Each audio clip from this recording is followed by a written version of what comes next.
and welcome to Crystal Guard. I'm Camille Salazar-Hadaway, and I'll be your host for the show. We have a lot to reveal today, and to kick things off, let's get a first introduction to our new attacker Osa and some of the other changes coming with Crystal Guard. Take it away, Chris Waters and Ubisoft News.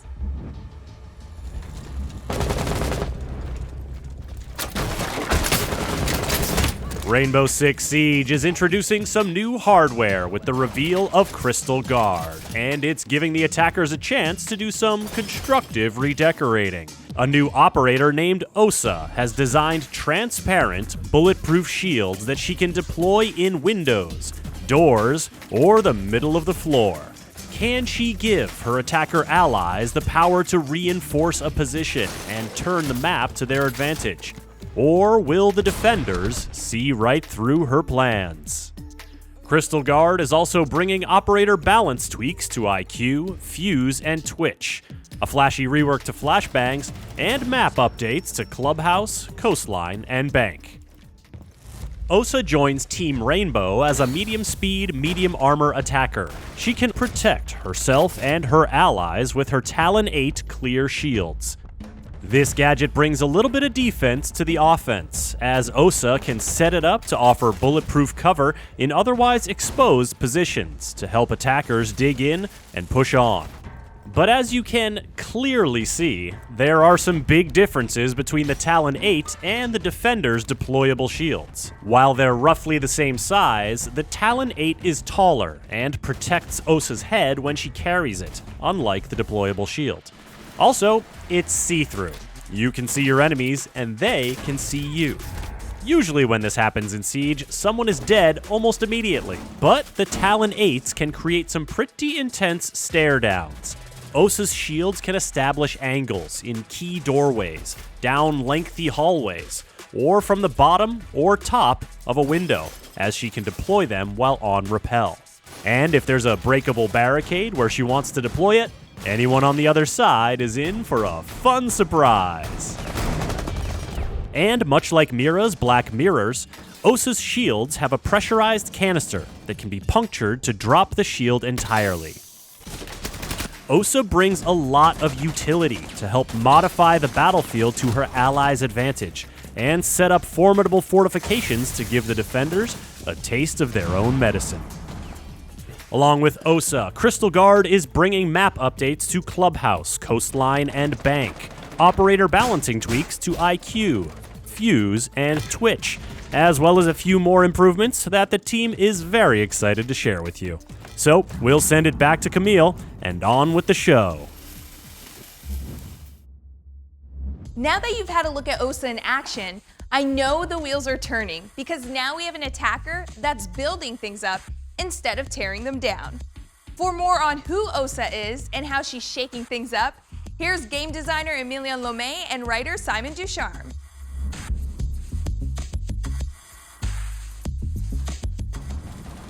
So Osa's gadget is the Talent Shield. The Talent Shield is our attempt to provide for the attacking team something that is more common with the Defender playstyle, which is a deployable gadget, something that you use to fortify a position.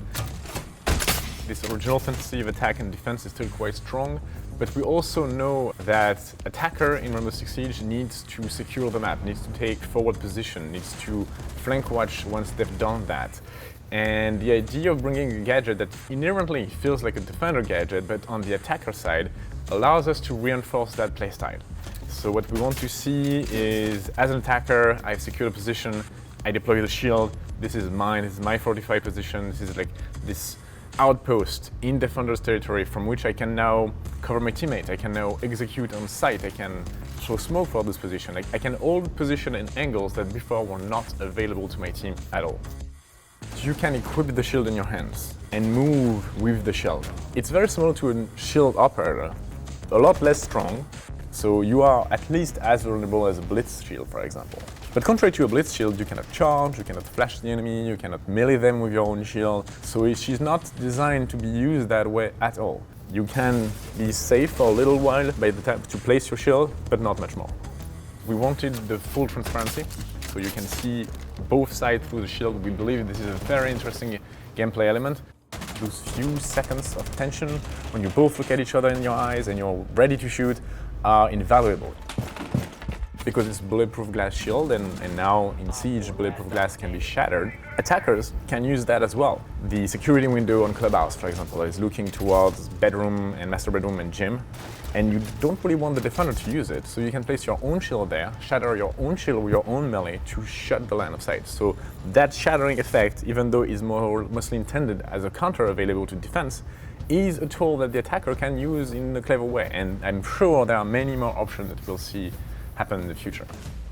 So you have to be very careful because defenders will be able to get rid of your shield. They can use impact grenade and C4. Those are explosive. They're gonna wipe the shield right away. If you're behind it and the C4 explodes, you're in a very tough spot. Tashanka, like smoke for example, if they see someone, and they will because the shield is transparent, they can literally smoke you out. And that's very risky for you. So Osa is not a guaranteed safe spot. Okay, so for loadout, we've used weapons that you are very familiar with. The first one is the 5.56 from Thermite. It's his AR, very powerful weapon, but so far only Thermite get to use it, and it has a very specific role. So we want to see how this weapon behaves on a very different operator. Second one is the PDW9. So that's the SMG from Jackal. This is to give you a more aggressive option, I would argue, and I think people that's going to choose one or the other are going to play Osa very differently, and that's definitely the point. And finally, for the secondary weapon, she has the PMM. That's because I like the PMM and I wanted her to have the PMM. 10 seconds. The one thing that we gave her to the Claymore, because having the Claymore to at least protect yourself from flanks is definitely something useful. And then you have the smoke grenade. That was a suggestion we got from pro workshops, where our professional player advised us to use this, because having this shield as a fortified position and an advanced position allows you to drop your smoke on site from a much closer position. And it's very interesting, like this idea of having the shield as a way to support the push, support the execution, and eventually reuse the shield as a way to defend the diffuser once it's planted is very interesting. As far as role goes, you can make her in the same category as a Nomad or Gridlock. She's very different, very different. But if we really want to put a word on it, she would be similar to those because she's here for map control. That being said, since her gadget is deployable, you can even have them used by your teammates while you go on a flank. So many strategies are going to come with this one. But I love the fact that we never know. The creativity you can have with it is unfathomable. I can't wait to see what the community is going to come up with.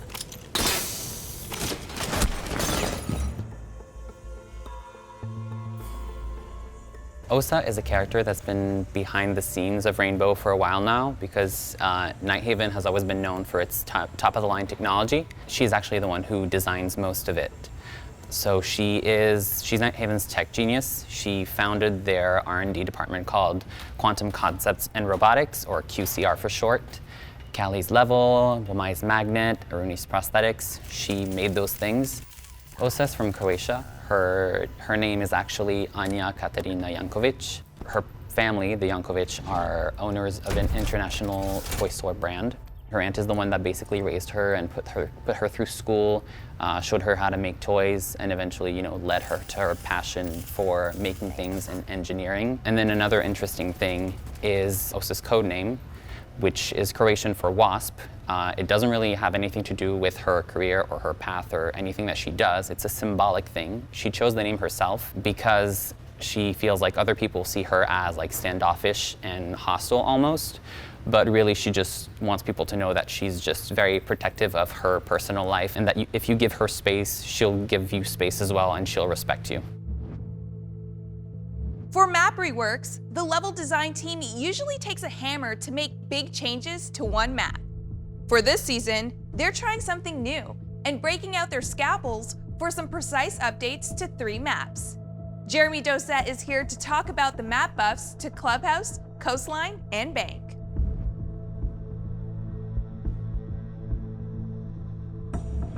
All we were going to do is move a bomb into stage next to bar and do a few tweaks to bar. So we added a doorway in between bar and made the flow an awful lot nicer and better, so it's easier to defend. And then whilst we were looking at it, we cleared out a path through kennels from main gate, turn right. We went through and actually put a path through there as well. So now you can actually navigate like a full 360 around the map rather than having to rappel up over buildings. We went through and cleaned up a lot of issues that are with that map. With the tech being updated, it means sound's better, lighting's better, you know, propagation and gadget deployment's better. But for Clubhouse, that was it. It was just moving the bomb. So we hope it's going to get picked a little bit more. So Coastline, the changes were a much bigger. We added a breakable wall on the outside of VIP, which means there's access from the deck in now. And then we added rappels up from the DJ deck to the roof, just underneath purple tarps. Then Courtyard, we made changes where originally the windows couldn't be barricaded. They're actually now barricadable, which makes a huge difference because you can block off lines of sight towards a bomb site. That's on all the floors. The other thing that changed a little bit is down in kitchen with service entrance. So we've added a little, next to the bathroom where you have the desk, where you have the soft walls, we've added a doorway window actually further into the room, which means you've actually got to go through and go through service to actually take advantage of the site. The bombs moved slightly, but not too much. Walls are redone, destruction's redone, everything's brought up to the standard that we actually want it to be at now. So it's a great quality of life change. Bank's been a long time coming. We rebuilt it from the ground up. All the walls are exactly in the same place, you know, maybe 5 centimeters different. The sight lines from the skylights, you know, maybe gave you a little bit too much of a view. The arched windows from exterior of garage, you know, we blocked those off, so shooting to banana is harder. Adding cover to banana, so it's cover, non-cover, cover, non-cover. Also, there used to be a big pile of filing cabinets right at the main entrance. We took those out and put a doorway there. So now you've actually, rather than just going through the double doorway from entrance, you've actually got an option where you can go through. So if you are pinched and you are having a gunfight, you can actually have 2 people and actually take the person down. And then making the railings at the top of square destructible. And you know, we can pause for the applause. We removed the bars from Vault because when you have a gunfight in Vault, most of the bullets are going to hit the bars and you never hit your target, which is a source of massive frustration when you're playing those sites. You know, same thing for Gold Vault, Money Vault. We took the bars out of there. The bars have gone from the entire map. There's other things. We moved the hatch in lobby so it drops into Vault. People wouldn't spawn up front because chances are you're going to get run out on, so we fixed those. You can still do them, but with the faster detection and the things we've done to move the vehicles around, you can still do them, but you're going to be detected and they're going to know you're there, like the attackers will know you're there. So if you spawn at the front of Jewelry where the manhole that goes down into tunnel, we add an alleyway all the way through so you can go to the back access to terrace and everything else. We've played with the elevators, moved them around a little bit. They're still in the elevator shafts, obviously, but we've moved them around, changed the hatches and the way you can actually go into the elevators, so they're a little bit more usable. It's time that Bank needed some love, and Bank's got some love. At our Future of Siege panel back in February, we teased that changes were coming to Elite skins. Some of these new customization options are launching with Crystal Guard. And there are many more on the way in the future. Matt Daigle from the customization team has more.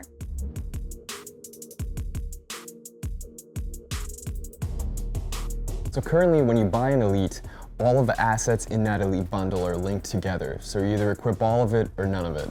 So we've worked to solve that as we showcased at the SI this year. We're going to be rolling it out in 2 stages. The first stage we wanted to bring to players as soon as possible. So for the upcoming season, players will be able to select between headgears and uniforms individually. For example, if you have Tachanka's unicorn headgear and you want to mix it with his Elite, you can do that. For the first stage, the op cards, victory dances, and the ability skins will remain linked to the uniform. So the second stage will be the product and feature we fully envision, where players will be able to mix and match between every single asset, ability skins, victory dances, op cards, their favorite headgears and uniforms. And we also are bringing some customization options to op cards, but we'll let you know more about that in the future. We're looking forward to seeing everyone's favorite and unique combinations. Balancing a live game never stops. And in this next segment, we're talking updates for Twitch, Fuse, IQ, along with an adjustment to the flash detection system. Daniel Perez from Ubisoft Barcelona is the person to go over these changes. Take it away, Daniel.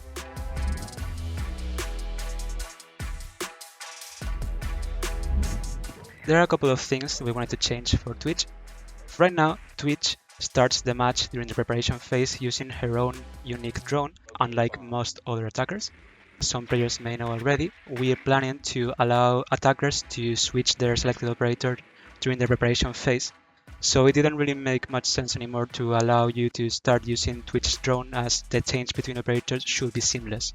So we wanted her to start the match with a regular drone instead. Given that we were already changing the drone we spawn with, we wanted to also investigate improving the feel of Twitch's drone. So we decided to remove the restriction that it can't jump, so it will be able to jump just as any drone. We also wanted to remove the electricity damage, so we changed it to laser, which is a different kind of damage. It should be mostly the same for players, but it has a huge benefit, and it is that it has infinite range, so you won't miss any shots anymore because the gadget is too far away.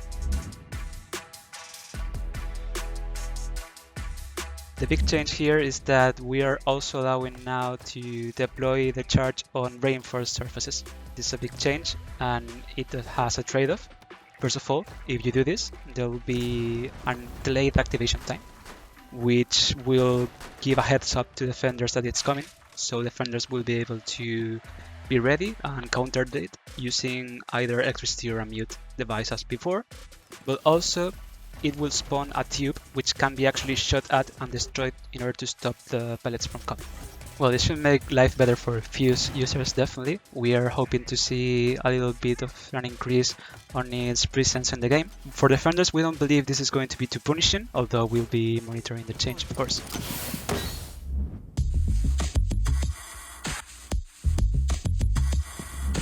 Basically, what we're doing here is allowing IQ users to use the smart ping system for any gadget that you detect using her electric field detector. This is actually a pretty cool change because we have brought over some new tech to the game in order to allow us to use 2D UI elements in 3D meshes. And here I wanted to give a huge thanks to our lead UI programmer in Ubisoft Barcelona, Jose Manuel Fernandez, who made it possible. So we hope that allowing IQ to ping enemy gadgets using the smart ping system should improve team communication even when there's no voice chat, as every teammate will be able to see what she's seeing. But also, like in the monitor itself, IQ will be able to see the icons themselves before pinging them, which should also allow her to identify elements easier.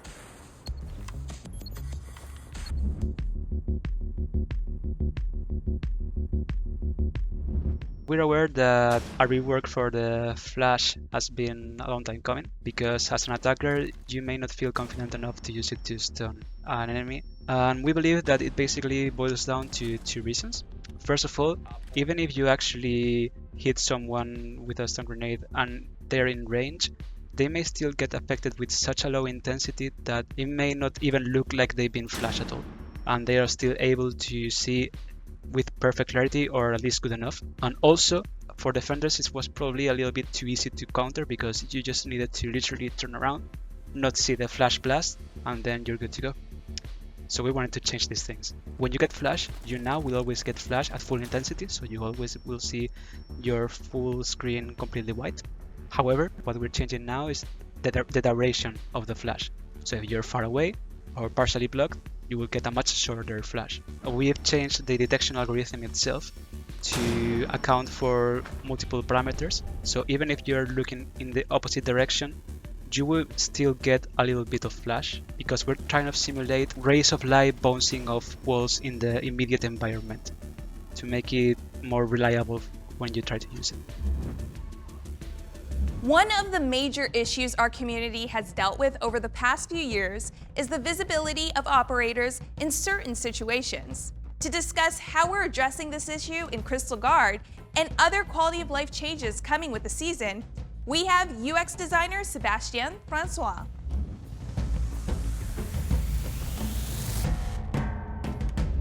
So the issue with the current system is that some uniforms on some operators can blend very, very well with the background in some maps, and that makes it very frustrating for players to try and notice them and have a fair gunfight.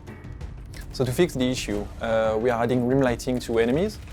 So now you will see just a little bit of light on the edge of the operator, and that will make it much easier for you to notice them in the map.